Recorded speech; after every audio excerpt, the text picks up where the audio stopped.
Pousser au désert le témoignage chrétien. Alors nous continuons à méditer la parole de Dieu, à vous les étudiants, à ceux aussi qui n'êtes pas étudiants, professionnels, jeunes professionnels ou autres qui nous écoutez. Voilà, nous prions ensemble et en ce jeudi de la quatrième semaine de Carême, nous méditons la parole de Dieu reçue à l'Eucharistie. Alors le Seigneur va être très clair avec les Juifs. Et cette parole qu'il donne aux Juifs est aussi une parole pour nous que nous pouvons entendre. Le Père qui m'a envoyé, c'est lui qui m'a rendu témoignage. Vous n'avez jamais écouté sa voix, vous n'avez jamais vu sa face, et sa parole ne demeure pas en vous. Vous ne croyez pas en moi, l'envoyé du Père, vous scrutez les Écritures pour trouver en elles la vie éternelle, or ce sont elles qui me rendent témoignage, et vous ne voulez pas venir à moi. Première critique de la part du Seigneur. Et deuxième critique, c'est vous ne recevez pas, vous qui recevez votre gloire les uns des autres, et qui ne cherchez pas la gloire qui vient d'en haut, du Dieu unique. Deuxième critique du Seigneur. Eh bien, frères et sœurs, durant ce temps de désert, d'épreuve, nous sommes invités à nous laisser déplacer par cette parole du Seigneur, cet avertissement du Seigneur, cet avertissement avec amour, parce que le Seigneur, comme un bon Père, corrige, nous dit l'Écriture, avec amour, pour nous faire grandir. La première chose, c'est que nous aurions dû, et nous avons, à réapprendre à écouter Dieu. Les signes de Dieu, les signes de ce temps parlent de lui. De la même manière, l'Écriture parle de lui. Scruter l'Écriture, c'est lui rendre témoignage, c'est le chercher lui. L'exégèse catholique, c'est-à-dire la compréhension des saintes Écritures, c'est que le Christ est la clé des Écritures. Il est, comme dit Augustin, voilé dans l'Ancien Testament et dévoilé dans le Nouveau, mais c'est lui la clé des Écritures. On ne peut pas comprendre l'Écriture sans le mystère du Christ, sans le mystère de sa mort et de sa résurrection, sans le fait que le Christ fait chair, le Verbe fait chair, accomplit toute l'Écriture. Et une compréhension, même bonne, rabbinique, n'est pas un accomplissement de l'Écriture. Seul Jésus-Christ est l'accomplissement de l'Écriture. Et les signes des temps, de la même manière, ne peuvent se comprendre, ce que nous vivons, que dans le mystère du Christ, mort et ressuscité.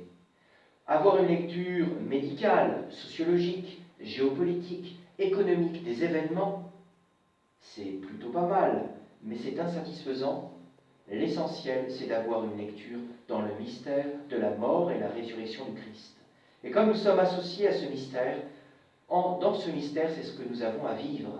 Et le Seigneur dévoile cela. Tu es aveugle si tu ne sais pas voir ce que tu vis dans le mystère du Christ. Tu es sourd si tu ne sais pas écouter la parole dans le mystère du Christ. Le Seigneur nous invite à voir à nouveau et à écouter à nouveau. De la même manière, le Seigneur veut des ambitieux. On le dit souvent, on a l'impression parfois que la piété chrétienne, c'est une piété un peu rabougrie. Il faut être humble, il faut être caché, il faut être écrasé, il faut être médiocre, voire un peu se mépriser soi-même. C'est pas cela, le christianisme. Le christianisme, c'est d'avoir une ambition selon Dieu. Thérèse de Lisieux disait « Je suis fait pour la gloire ». Et quand on entend des témoignages comme José María Escrivá de Balaguer ou Maximilien Kolbe, on voit ces grands entrepreneurs pour Dieu qui ont eu de l'ambition pour faire des œuvres pour Dieu, mais aussi qui avaient l'ambition d'être des saints. Maximilien Kolbe disait carrément cette parole très forte « Je dois être le saint le plus grand possible que Dieu veut pour moi ». Donc, nous avons à chercher la gloire qui vient du Dieu unique, et non pas la gloire qui vient des uns des autres. Et là, quelque part, le Seigneur, dans ce temps d'épreuve, nous émonde, nous purifie, coupe un petit peu, taille la vigne, comme il le dit en Jean chapitre 15, de manière à ne pas chercher la gloire mondaine dans ce désert, dans ce confinement, mais plutôt chercher ce qui plaît à Dieu. Et comme le dit le Seigneur en Matthieu chapitre 6, ton Père voit dans le secret, il te le revaudra. Est-ce que tu cherches vraiment la volonté de Dieu? La figure de Moïse, pour nous, est importante.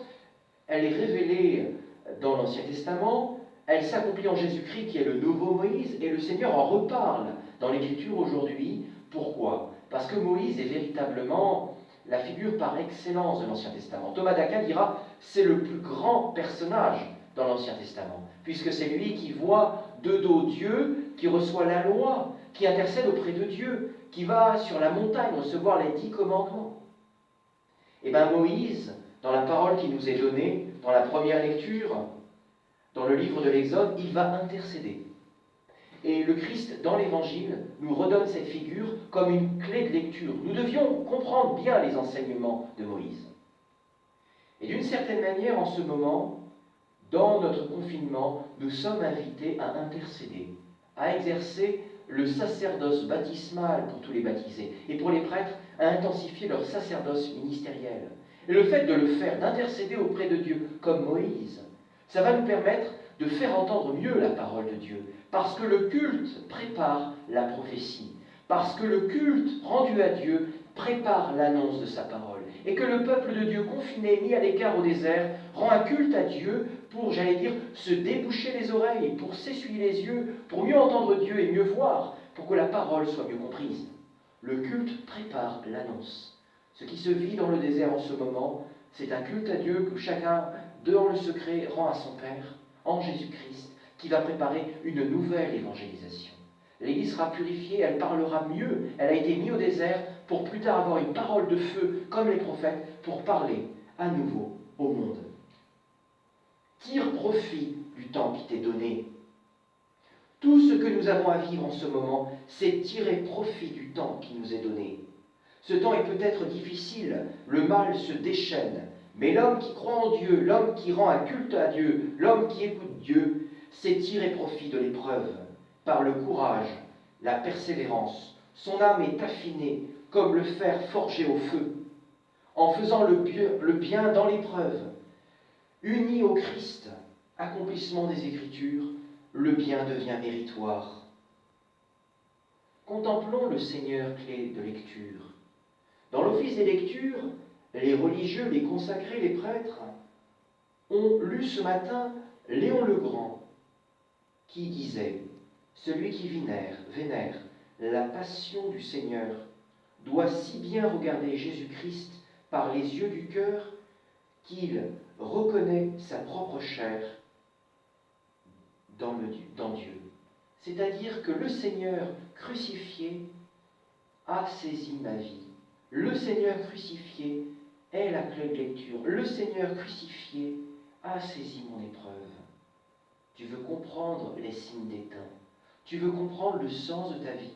Regarde le Seigneur en croix. Vénère sa passion, tu verras avec les yeux du cœur que c'est ta propre chair, ta propre épreuve, que c'est l'épreuve de l'Église, et que l'Église transformée, purifiée dans la croix du Christ, va parler à nouveau de manière fervente, forte, prophétique au monde bientôt. Jean-Paul II était marqué par une parole du grand écrivain romantique polonais du XIXe siècle, l'écrivain Norwid. Il citait souvent cette parole, nous rapporte un biographe. Non pas derrière soi-même avec la croix du Sauveur, mais derrière le Sauveur avec sa propre croix. Je répète, non pas derrière soi-même avec la croix du Sauveur, mais derrière le Sauveur avec sa propre croix. Qu'est-ce que ça veut dire? Cela veut dire que nous ne sommes pas notre propre maître, que nous ne sommes pas guidés d'abord par nos passions, notre propre ambition, notre propre gloire, celle que dénonce le Christ aujourd'hui, non pas derrière soi-même. Et la croix du Sauveur serait une sorte de petit drapeau, de vernis sur une vie que nous maîtrisions. Non pas derrière soi-même, avec la croix du Sauveur, mais derrière le Sauveur, c'est-à-dire la fameuse sequela Christi, à la suite du Seigneur. Quelque part, je suis le Seigneur là où il m'emmène. Il est poussé au désert, j'y suis poussé. Il y a une épreuve de confinement, de détachement. Eh bien, je suis le Seigneur qui est maître des événements. Mais derrière le Sauveur, avec sa propre croix, c'est-à-dire avec le réalisme de ma vie, c'est la foi qui regarde en premier le Seigneur et qui le suit là où il est, mais qui porte réellement sa faiblesse, ses épreuves avec le Seigneur. et qui ne les fuit pas. Voyez, suivre le Seigneur, c'est faire œuvre de réalisme. Tire profit, mon frère, ma sœur, de ce temps présent. Ne cherche pas ta gloire, mais à plaire à Dieu. Et demande au Seigneur Jésus de t'éclairer sur l'Écriture, en lui rendant un culte. Gloire au Père, au Fils et au Saint-Esprit, pour les siècles des siècles. Amen.